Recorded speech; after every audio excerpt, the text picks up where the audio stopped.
কি নায়িকাদের কিন্তু দড়ি বড়ি দর্শকরাই বলছে আপনারা বিয়ে করে ফেলুন, আপনারা বিয়ে করে ফেলুন। আরিফিন শুভ ভালোবেসে ভারতীয় ফ্যাশন ডিজাইনার অর্পিতা সমাদ্দারকে বিয়ে করেন 2015 সালে।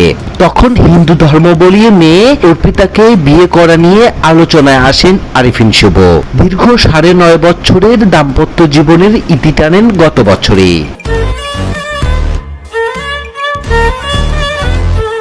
এরপরে আরিফিন শুভ একা জীবন কেটে যায় বেশ কিছুদিন।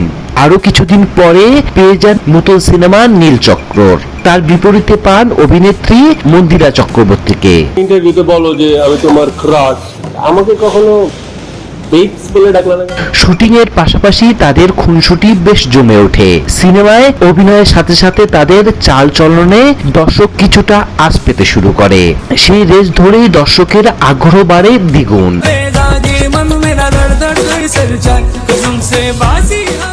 গেল ঈদে মুক্তিপ্রাপ্ত আলোচিত নীলচক্র সিনেমায় কেন্দ্রীয় চরিত্রে অভিনয় করেছেন আরিফিন শুভ ও মন্দিরা চক্রবর্তী।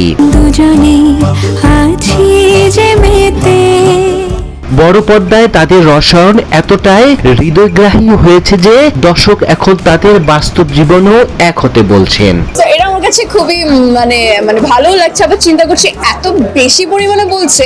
সাম্প্রতিক এক সংবাদ সম্মেলনে বিষয়টি নিয়ে বিস্ময়কর মন্তব্য করেন নায়িকা মন্দিরা চক্রবর্তী। তিনি বলেন, এটা আমার জীবনের দ্বিতীয় সিনেমা, কিন্তু এতটা আলোড়ন আগে কখনো দেখিনি।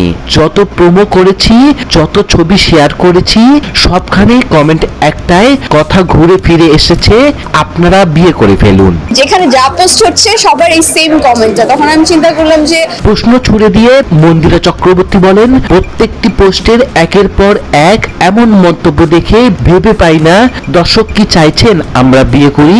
আমাদের জুটিকে তারা এতটা ভালোবেসেছেন যে ব্যক্তিগত জীবনেও এক হতে দেখার স্বপ্ন দেখছেন। দর্শকরা কি এটা চায়, মানে নায়ক নায়িকা বিয়ে হয়ে যায় এরকম?